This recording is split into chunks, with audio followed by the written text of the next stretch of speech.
Agaseke k'amakuru mu karere gapfunduriye muri Kongo Kinshasa. Urukiko rukuru rwa gisirikare muri Kongo rwatangaje ko kwa kabiri tariki 30 Nzeri abacamanza baza gutanga umwanzuro wabo ku rubanza rw'uwahoze ari umukuru w'igihugu Joseph Kabila Kabange uburanishwa adahari. Joseph Kabila akurikiranyweho ibyaha byinshi birimo kugira uruhare mu mutwe wigometse ku butegetsi, ibyaha byo guhungabanya n'umutekano w'ikiremwa muntu, kwica nkanakoreshejwe amasasu, ubuhemu, guhishingira iterabwoba, gufata ku ngufu, iyicarubozo no kwigarurira ku ngufu umujyi wa Goma. Itangazo ryashyizwe ahagaragara n'urukiko rukuru rwa gisirikare rigaragaza ingingo z'iburanisha kandi ryemeza ko icyemezo cya nyuma kiza gushyirwa ahagaragara nyuma y'impaka. Minisitiri w'umutekano w'imbere muri Kongo Kinshasa ariko kandi Jacques Chabani yemeje ku mugaragaro ko icyo gihugu cyabo cyamaze kwakira abacanshuro bo mu mutwe w'abanyamerika uzwi nka Blackwater.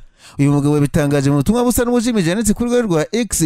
Ubutumwa Blackwater uyu mugabo yashyize ku rubuga rwa X bwari buherekejwe n'ifoto y'amazi y'ikiyaga cya Mai-Ndombe gereye mu ntara ya Mai-Ndombe mu burengerazuba bwa Kongo amaze iminsi agiriyemo uruzinduko. Nubwo bamwe mu bashyigikiye ubutegetsi bw'Kinshasa bagaragaje ko Minisitiri Chabani yivugiraga amazi ya kiriya kiyaga, abenshi bamunenze kwirata abacanshuro leta y'igihugu cye yitabaje kuva mu kuboza k'umwaka ushize ngo baze kuyifasha guhangana n'M23. Amakuru avuga ko abacanshuro b'Abanyakolombiya mu mutwe wa Blackwater Kinshasa yitabaje bari mu bice bitandukanye by'umwihariko mu mujyi wa Kisangani bamaze igihe biteguriramo ubwo bitero kuri M23. Amakuru kandi avuga ko perezida wa Kongo Kinshasa Félix Antoine Tshisekedi aheruka guhura rwishwa n'umunyamerika Eric Prince washinze Blackwater bakaganira ku masezerano impande zombi zimaze igihe zifitanye. Minisitiri w'Ububanyi n'Amahanga w'u Rwanda Olivier Nduhungirehe abinyujije ku rugo rwa X yanenze ibyakozwe na Minisitiri Chabani. Ati muri Kongo ni honyine Minisitiri w'Intebe wungirije akaba na Minisitiri w'Umutekano w'imbere mu gihugu atebye mu buryo bujimije ku bijyanye n'iyoherezwa ry'abacanshuro mu gihugu cye ibinyuranije n'amategeko arimo amasezerano ya OUA cyangwa se EU yo muri 77 na Euro ni muri 89. Uyu mukuru wa diplomasi y'u Rwanda avuze ko Kinshasa yahisemo kwitabaza abacanshuro b'Abanyakolombiya mu mutwe wa Blackwater nyuma ko muri Romania yari yaritabaje batsindiye ugoma bikongombwa ko bahabwa inzira n'u Rwanda binyuranije n'amasezerano yasinyanye n'u Rwanda ndetse n'amahame y'ibanze aganisha guhagarika intambara kiriya gihugu cyasinye n'M23.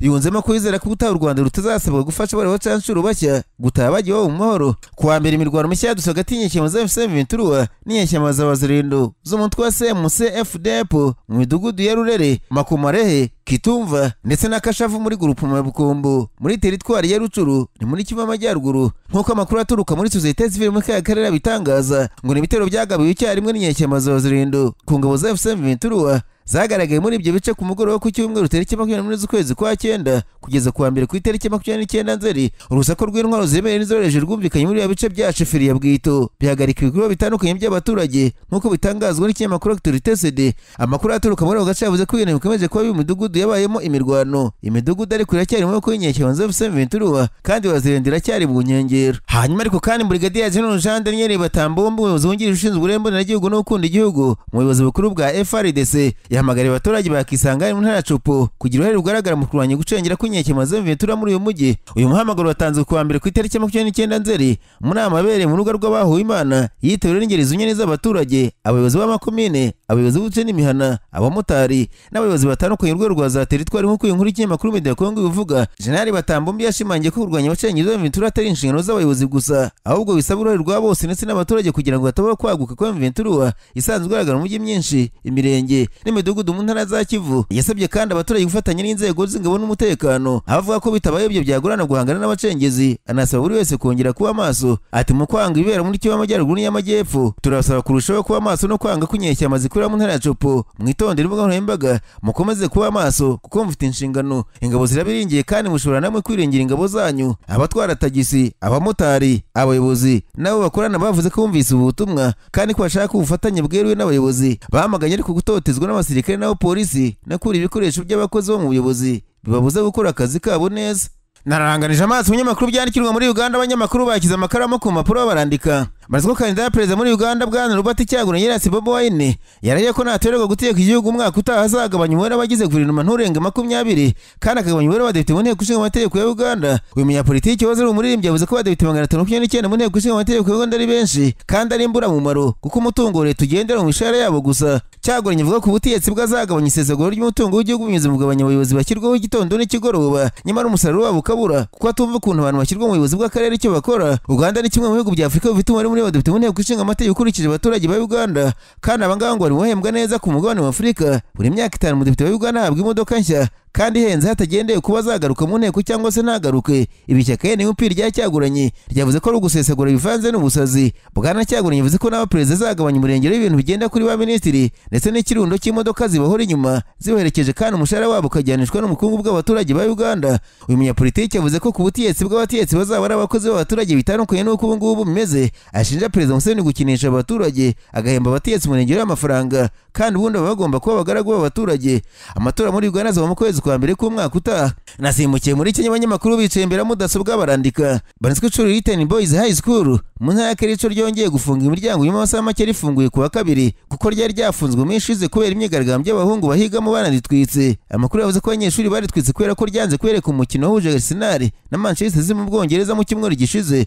Ikinyamakuru The Kenny cyavuze ko kuwa kabiri ubwo ryafunguraga ryahise ryongera gufunga imiryango ngo hari ibimenyetso ko abanyeshuri bashaka kongera kwigaragambya ngo baritwike. Amakuru yavuze ko abahungu bashaka kwigaragambya kubera ko bari basabye ko umuyobozi waryo ahinduka, bagarutse basanga aracyahari. Ababyeyi bari barekeje abanyeshuri nabo bagaragaje kutanyurwa n'uburyo ishuri ryasambuwe. Bavuze ko bikabije hakenewe imbaraga za leta rigasanwa abana bakabona aho bicara kuko ngo ibyumba by'amashuri byose byasambuwe n'abanyeshuri bari mu myigaragambyo. Hari ababyeyi bavuze ko iri shuri uko rimeze rikenewe umuyobozi mushya, bakari mu murongo uko bitumvikana uko rero mu myigaragambyo. Imyigaragambyo ya mbere yabaye tariki 21 z'ukwezi kwa 9. Abanyeshuri basanye ikigo cyose barabahagarika. Bamwe mu bazi iryo shuri bavuze ko umukino w'uzaga Arsenal na Manchester City banze kubereka mu minota 90 wamaze. Yari amasaha n'ubundi bari mu myidagaduro ku ishuri, bibatera uburakari barigaragambyo bararisenya. Agaseke k'amakuru mu karere ngafunikire ngundi abanyamakuru bakoze ba muri no barandika. Banitswe bora amataro intara buhumuza mu burasirazuba bw'u Burundi. Madame Denise Nderuhekere yifatiwe mu gahanga n'abaturage nyuma y'amabwiriza mashya bavuze ko ari amatwara adasanzwe agamije guhingisha inzererezi ku ngufu no kwambika abanyeshuri inkweto. Ikinyamakuru SOS Mineke yavuze ko Madame Nderuhekere amatwara mashya yazanye yatumye yiruka urw'amenyo,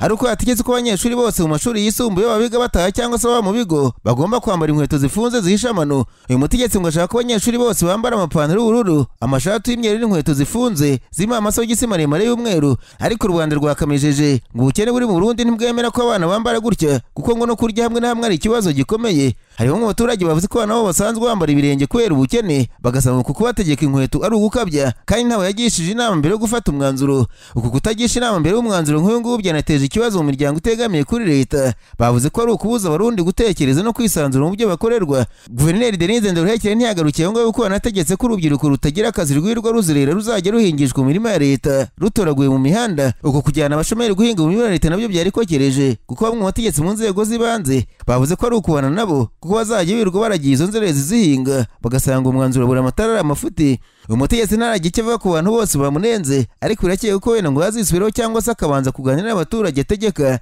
mbere yo kubafatira imyanzuro itavugwa rumwe nk'iyi ngiyi. Hanze mabwira ko Perezida wa Madagascar Andry Rajoelina yasheshe guverinoma nyuma y'iminsi y'imyigaragambyo yicamo abantu umuryango w'umujyi uvuga ko bagera kuri 22. Mu ijambo ryatambutse kuri televiziyo y'igihugu, Perezida Rajoelina yavuze ati nisimo guhagarika imirimo ya Minisitiri w'Intebe na guverinoma. Yavuze ko Minisitiri w'Intebe Christian Nsayi hamwe n'abandi baminisitiri bagize guverinoma bazagumaho by'agateganyo kugeza hashyizweho guverinoma nshya. Yatanze igihe cy'iminsi 3 yo gusuzuma uwo Minisitiri w'Intebe mushya. Ati no mu burakari, umworo n'ingorane ziterwa no kubura ko amashanyarazi n'ibibazo byo gutanga amazi ibyo mwasabye byarumvikanye, kandi ndasaba imbabazi niba hari abagize guverinoma batakoze akazi abaturage bari biteze. Kuwa gatanu Perezida Rajoelina yari amaze kwirukana Minisitiri w'Ingufu. Kuva kuwa kane abantu ibihumbi n'ibihumbi byiganjemo urubyiruko bishoye mu mihanda bigaragambya mu rwego rwo kwamagana ibura ry'amashanyarazi ya hato na hato ndetse n'amazi n'ubukene bukabije bwiyongera. Bamwe mu bigaragambye ngo bafite ibyabo byanditseho ngo turashaka kubaho ntidushaka kuramuka. Intero nyamukuru y'abigaragambya. Madagascar ni ikirwa kinini giherereye ku nkombe y'Iburasirazuba bwa Afurika y'Amajyepfo, kiza mu myanya ya 10 ya nyuma mu kigero cy'umuryango w'abibumbye mu bijyanye n'iterambere rya muntu. Banki y'Isi ivuga ko 3 bya kane by'abaturage bo muri iki kirwa barirwa kuri miliyoni 30 bari munsi y'umurongo w'ubukene. Hejuru gato ya 1/3 cyangwa se 63% by'abaturage ba Madagascar bafite amashanyarazi, ariko badashobora kwiringira kubera ko amasaha menshi buri munsi yabuze. Urwego rwa leta rushinzwe amashanyarazi n'amazi JERAMA rutangaza ibura ry'umuriro n'amazi riteganyijwe hafi ya buri munsi kuri Facebook. Nsoza mabwira ko Israel yasabye imbabazi Qatar ku gitero iherutse kugwa mu mujyi wa Doha mu nyubako ririmo abayobozi b'umutwe wa Hamas bari mu biganiro bigamije kurangiza intambara. Ku itariki 9 Nzeri uyu mwaka nibwo Israel yagabye ibitero i Doha bigamije kwivugana abayobozi ba Hamas, ariko ibikora itabanje kugisha inama Qatar. Igisirikare cya Israel cyakoreje indege z'intambara 15 zarashe ibisasu bigera ku 10.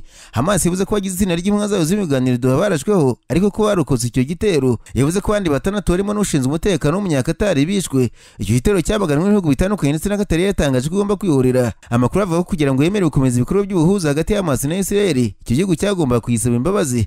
Ku itariki 29 Nzeri, Qatar yatangaje ko perezida wa Leta Zunze Ubumwe za Amerika Donald Trump ari kumwe na minisitiri w'intebe wa Israel Benjamin Netanyahu yahamagaye ku murongo wa telefone minisitiri w'intebe akaba na minisitiri w'ububanyi n'amahanga wa Qatar Sheikh Mohammed Abdulrahman bin Jassim Al Thani nk'uruhare rwa Amerika mu gukemura ikibazo kirebana n'icyo gitero cya Israel Doha. Ibiganiro byahuje abayobozi b'impande zose byatangiye minisitiri w'intebe wa Qatar yashimye cyane perezida Donald Trump ku mbaraga ari gushyira mu gushakira mu karere, harimo no kwizeza ko nta bindi bitero bizongera kwibasira Qatar kandi ko Amerika yiteguye gukomeza ubufatanye mu bya gisirikare. Muri icyo kiganiro cyo kuri telefone, minisitiri w'intebe wa Israel Benjamin Netanyahu yasabye imbabazi ku gitero igihugu cye cyagabye Doha no kuba yaravogera ubusugire bwa Qatar, ashimangira ko batazongera ibitero ku butaka bwa Qatar. Minisitiri w'intebe wa Qatar bin Abdulrahman bin Jassim Al Thani yemeje ko Qatar yamagana mu buryo budasubirwaho kandi nta kujijinganya ibikorwa byose by'ubwonyi bw'igihe n'ubusugire bwayo mu buryo ubwo ari bwo bwose. Yagaragaje ko kurengera abaturage bayo n'abatuye muri Qatar ari by'ingenzi kandi byihutirwa. Yanashimye kandi isezerano ryatanzwe mu kurinda leta ya Qatar kuba yakongererwa ibitero nk'ibyo. Ibi bigaragaza ubushake bwa leta ya Qatar bwo gukomeza kugira uruhare mu gushaka ibisubizo byahagarika intambara iri muri Gaza, hibandwa ku gitekerezo cya perezida wa Leta Zunze Ubumwe za Amerika, uburyo buhuje n'imigenzo wa Qatar mu gukemura amakimbirane hakoreshejwe ibiganiro diplomasi kandi bukajyana n'inshingano zayo yo guteza imbere umutekano n'ituze mu karere. Amakuru avuga ko impamvu Israel yasabye Qatar imbabazi zifitanye isano no kuba icyo gihugu cyifuza gukomeza kugira uruhare mu biganiro bigamije kurangiza intambara imaze igihe hagati yayo na Hamas. Intambara yatumye icyo gihugu gihabwa akato n'ibihugu byiganjemo iby'Abarabu.